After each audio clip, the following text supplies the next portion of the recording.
reiterar que nos pueden acompañar también a través de la plataforma web de vezcableperú.com.pe. Nos pueden buscar en la opción de transmisión en vivo, en la parrilla exclusiva de Vezcable, pone Canal 3 y va a continuar con esta programación. Lo mismo que redes sociales como Vezcable Perú, Canal 3. También nos pueden seguir a través de Vez Radio 101.7 de la FM. Mientras tanto, acompáñenos en el análisis electoral que queremos entrar en estos momentos con María del Pilar Tello. Es analista política, pero quiero conversar directamente con ella. Primero, como ciudadano, quiero un poco salirme de esta presión política u olla de presión en la cual se convirtió el país para preguntarle hoy domingo. Yo me imagino que la señora María del Pilar Tello se iba a la playa los domingos en tiempos de verano cuando el sol comenzaba a salir. Pero ahora se complica la situación porque hay todo un debate si las playas tienen que abrirse o no. Y esto como parte de la política o la estrategia que el gobierno aún no termina enrumbando correctamente para el control de esta pandemia, al menos en lo que concierne al Perú. Señora Tello, ¿qué tal? Buenas tardes. Bienvenida a Rumbo al Poder. Mil gracias por la invitación, sobre todo por llegar a esta selectiva audiencia que usted acaba de mencionar. Sí, estamos viviendo tiempos muy malos, realmente, de incertidumbre, de desánimo en la población, y es que el encierro ha sido muy largo, la epidemia no termina de dejarnos, el gobierno no ha hecho su mejor performance frente a la salud, tampoco frente a la economía, y ahora estamos a las puertas de las elecciones, ¿no? Por eso que el análisis comienza con el estado de ánimo. Las playas, qué bueno sería que pudieran abrirse, pero creo que por precaución todavía no deben abrirse. Ya, pero dentro de esas políticas preventivas que tiene, por ejemplo, el Ejecutivo o aquellas que intenta implementar, lo que se menciona en el tema de playas es que se estarían abriendo en 3 etapas, en 3 fases. La primera fase, que no se sabe exactamente cuánto tiempo va a durar, es que la gente solamente puede utilizar el malecón, las veredas peatonales, las zonas colindantes a la parte de la arena del mar. No puedes ingresar a la arena en la primera fase. Hasta que el gobierno nos evalúe según su criterio a la ciudadanía y considere que ya es prudente pasar a la segunda fase. ¿Cuánto tiempo durará la primera fase? Nadie lo sabe. La segunda fase señala que las playas ya pueden estar abiertas en su totalidad solamente de lunes a viernes, que la gente vaya a la playa, a la arena y a las olas del mar. La tercera fase incluye extender de lunes a viernes hasta el día sábado. Domingo no se pretende abrir este espacio público para la población. Es conveniente ese tipo de debate, de ver cuándo ingresar a la arena, cuándo ingresar al mar, y entendiendo justamente que la playa es un lugar donde nadie respeta el distanciamiento social y menos la gente con el fuerte sol del verano va a estar portando mascarilla o tomando un baño en el sol con mascarilla. Es que allí el espacio de distracción y de aire libre es indispensable en este momento. Lamentablemente, aquí se plantea el dilema a nivel mundial entre seguridad y libertad, ¿no es cierto? ¿Qué cosa es lo que prevalece? En este momento estamos viendo que países europeos que tienen mucha más fuerza y tal vez más madurez cívica que nosotros y mejores instalaciones, están viviendo un momento recontra difícil. Ahí tiene Francia y Italia y España están, pero en su peor momento. Han regresado con este segundo brote, han regresado a los momentos más malos de que podían esperar, ¿no? Cuando ya creían que estaban a salvo y había una cierta libertad, nuevamente vuelven al confinamiento. Yo creo que habría Francia, señora Tello, Francia, permítame agregar un datito más en lo que se está mencionando de Europa. Francia ha regresado al toque de queda desde las 11 de la noche del día anterior hasta las 6 de la mañana del día siguiente. Y esto a consecuencia justamente del rebrote. Pero sí, Francia ha dicho, no vamos a regresar a la cuarentena. Eso sí, ni lo vean de esa forma. Pero lo que sucede es que allí se están limitando, o sea, no es la cuarentena de encierro que conocimos inicialmente y que Francia también conoció pero Sí, sí existen limitaciones de contacto social y de reuniones familiares, sí, está prohibido. porque, sí, porque la cosa es muy seria, realmente es muy seria.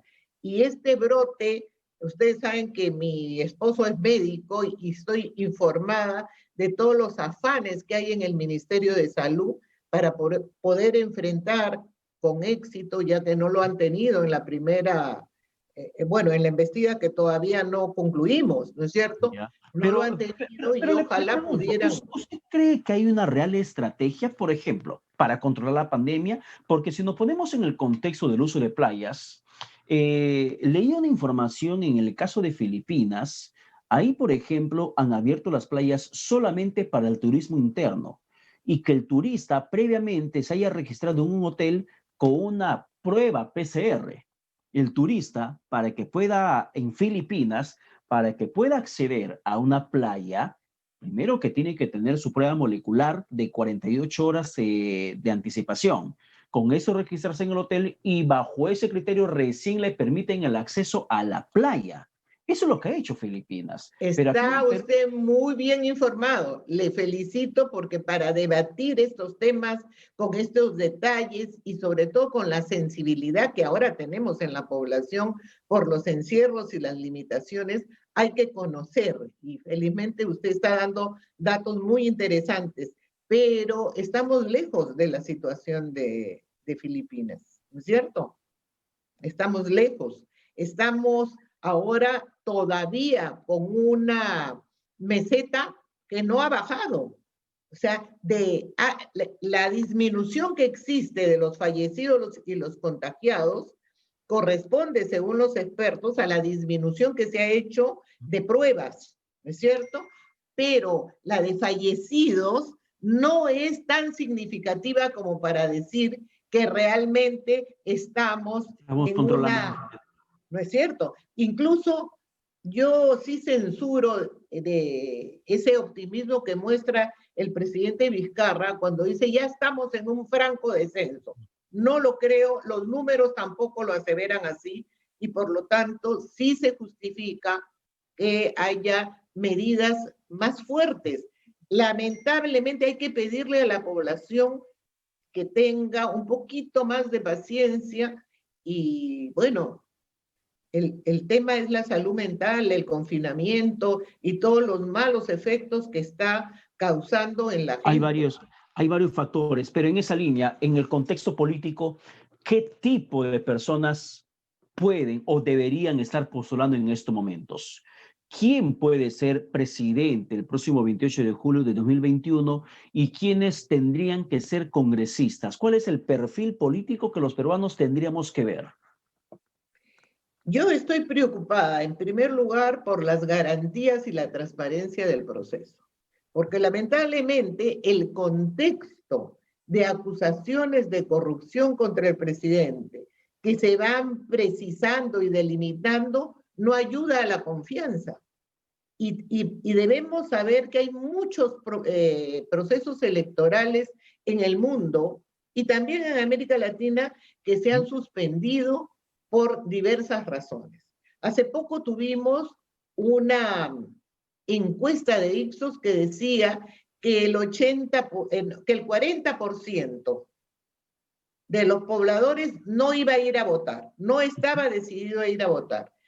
Si ese 40% en una nueva encuesta crece a 50%, o sea, si crece 10 puntos solamente, ya tendríamos la excusa perfecta para la postergación, porque con 50% de inasistencia, la votación es nula, ¿no es cierto? No necesitaríamos más en realidad. Y si nos atenemos a la influencia que puede tener el presidente, y que de hecho la tiene, sobre determinados medios de comunicación y sobre encuestadoras, habida cuenta de la crisis que estas empresas están pasando y la ayuda económica, entre comillas, del Poder Ejecutivo, les permite sobrevivir.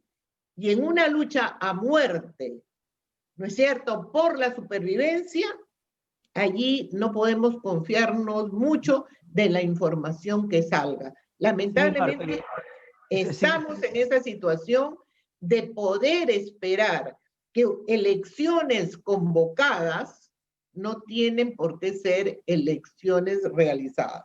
Hay un no es que, proceso todavía por llegar. no es que voy a ponerme un tono de conspiración política electoral que podría estar gestándose, pero, por ejemplo, en tiempos de este contexto de pandemia, Estados Unidos implementó y reforzó su mecanismo de votación vía correo electrónico, su votación remota. En el país, mientras tanto, estando a cerca de poco más de 6 meses aprox de las elecciones, el OMPE, la oficina encargada de los procesos electorales, ha señalado que el próximo 11 de abril no va a estar vigente el voto electrónico, cosa para mi entender contradictoria, porque lo que tendría que hacer es impulsarse mucho más el voto electrónico para evitar las aglomeraciones o idear una estrategia. Ya amplió OMPE de 7 de la mañana a 7 de la noche, va a ser la franja horaria para poder ejercer el voto, pero eso no es suficiente porque lo único electrónico o digitalizado moderno va a ser el escrutinio, nada más, el escrutinio automatizado que va a permitir rápidamente el conteo. Bueno, Pero si lo el que queremos problema es es que si nos comparamos con Estados Unidos, la distancia es sideral. Y sin embargo, en Estados Unidos hay bastante desconfianza sobre asistencia de voto, se está haciendo votos en las distintas circunscripciones, ya están votando inclusive, como usted habrá podido enterarse. Es decir, que allí hay una madurez democrática que está siendo puesta a prueba por esta crisis, por supuesto, pero tienen los recursos y el avance suficiente en tecnología como para enfrentar este desafío, que es muy grande, porque la tecnología tampoco puede ir contra la libre determinación de los pueblos, ¿no es cierto? El voto electrónico al cual usted se refiere también acumula serias sospechas de posible manipulación. Entonces, el problema es que no tenemos que ser ni distópicos ni catastróficos, pero hay una realidad que nos desconcierta, a usted y a mí, y seguramente a los invitados que ha tenido usted. O sea, nada se puede asegurar en este momento, a pesar de la cercanía de las elecciones. Y más todavía me entra la desconfianza cuando encuentro dos elementos, uno muy subjetivo que presumo en el presidente cuando los cargos se acumulan y dejar para el poder en julio, podría ser para él entrar de frente a una prisión preventiva, ¿no es cierto? Entonces ahí debe haber temores y deseos de no soltar el poder. Y ese es un ya. elemento subjetivo. Pero Claro, hay es otro bastante subjetivo, aunque el elemento. presidente Martín Vizcarra ha dicho en más de una ocasión que él no lo va a hacer, que se somete a las investigaciones y que espera que la gente pueda elegir de manera correcta. Por eso le Pero, pregunto, Pedro, por, ¿podemos o no tener reservas sobre lo que dice el presidente? bueno, la verdad que muchísima reserva. Razones no nos van a sobrar, no nos van a faltar, nos Así van a es, sobrar. así es. Pero, señora Entonces, Tello, por eso todo mire, eso. en el escenario óptimo, No, supongamos de el que otro nada tema raro pase. que el otro punto es, primero es el miedo al presidente y segundo, esta sospecha que ha echado a andar el mismo presidente diciendo que es la oposición la que quiere suspender las elecciones. Lo Bueno, dejo ahí. la verdad que nunca han dicho quiénes son finalmente los que querían Así suspender. es. Yo particularmente le pregunté en su momento al presidente del Consejo de Ministros, Walter Martos, quiénes son los políticos que conversaron, por ejemplo, con él para que puedan dar una solución al tema de la vacancia, y Martos simplemente nunca respondió, se reservó los nombres. Pero pongamos que nada raro va a pasar, porque cualquier cosa puede pasar, para bien o para mal, que nada raro va a pasar. ¿Cuál es el Optimismo perfil? total. Pongamos en ese escenario óptimo. ¿Cuál es el perfil político que deberían tener quienes quieren llegar al poder, sea para presidente, vicepresidentes o en todo caso para padres de la patria? el primero que yo pongo por delante es responsabilidad con el Perú, responsabilidad con la patria, porque uno sabe cuánto vale y cuánto puede hacer. Si uno no está suficientemente calificado o sabe que va a poder lidiar con una situación tan terrible como la que viene, yo pediría que por honestidad patriótica se abstuvieran de intervenir. Eso de decir, hoy es mi oportunidad, se está haciendo un proceso muy corto, aquí la suerte es la que va a determinar, pero lo que está en juego es la suerte del país, en una crisis que nunca hemos tenido y necesitamos los más capaces, los más comprometidos, los que tienen mayor experiencia, los que son intachables, honestamente, que sabemos que no van a entrar a robar, por Dios. O sea, ese perfil deseable, ese perfil que esperamos sea la salvación de nuestro país en este momento tan difícil, tiene una parte de objetividad y de autocrítica que cada candidato debe asumir, por Dios. No estamos en un festival en que se está rifando el premio mayor de la presidencia del Bicentenario. No es eso, es la mayor responsabilidad que seguramente... Pero estamos llegando, por ejemplo, a una terna de posibles aspirantes a la presidencia que, si es que ya no hemos pasado, estamos acercándonos al número de 20 aspirantes, si comenzamos a contar desde el más grande, el más sonado, hasta el menos sonado. Eso ya implica un enfoque negativo de las elecciones, esa segmentación de gente que no tiene ni capacidad ni representatividad, ya nos está poniendo en un partidor realmente angustiante respecto de los resultados. ¿Qué cosa tendría que ofrecer, para terminar, señora Tello, qué cosa tendría que ofrecer un candidato a la presidencia, entendiendo que estamos en crisis económica, crisis de salud pública, crisis social de incertidumbre por tu futuro? Los empresarios, microempresarios se encuentran emulando, la deuda financiera está por encima de los 30.000 millones de soles, que es el monto de lo que la gente que debe al banco no ha podido pagar en tiempos de pandemia, y hay una reprogramación bastante maltrecha que ha aprobado el Congreso en consenso con el Ejecutivo. ¿Cuál tendría que ser el perfil o las principales propuestas de un aspirante a la presidencia? Mira, Pedrito, lo que usted dice es realmente una situación que además recién comienza, porque es una crisis de largo aliento, y a pesar de que el señor presidente diga que ya estamos recuperando en la economía, los principales economistas han dicho que no, lamentablemente. Entonces, no hay que jugar con las esperanzas de la gente. Necesitamos, en primer lugar, un candidato responsable, capaz y concertador, que pueda nuclear en torno a sí un gran equipo de profesionales que además esté abierto al aporte de las distintas tiendas. En todos los países que son maduros política y cívicamente, una crisis convoca un gobierno de unidad nacional. Y eso es lo que yo esperaría del mejor candidato y del mejor gobernante que saliera elegido. Una convocatoria inmediata a un acuerdo de punto fijo sobre determinados puntos para poder, con el aporte de los especialistas y los mejores especialistas de todas las tiendas, sacar al país adelante. Vamos a ver si es que esto... una ilusión. Vamos a ver si eso termina ocurriendo, si la ilusión se vuelve realidad. Señora Tello, muchas gracias por la comunicación. Pedrito, gracias, aquí siempre a la orden, y mil disculpas por los problemas técnicos. No suele pasar en tiempos de pandemia. Bien, muchísimas gracias. Vamos a la pausa, que tenga buen domingo. Vamos a la pausa, regresamos con más aquí en Rumbo al Poder.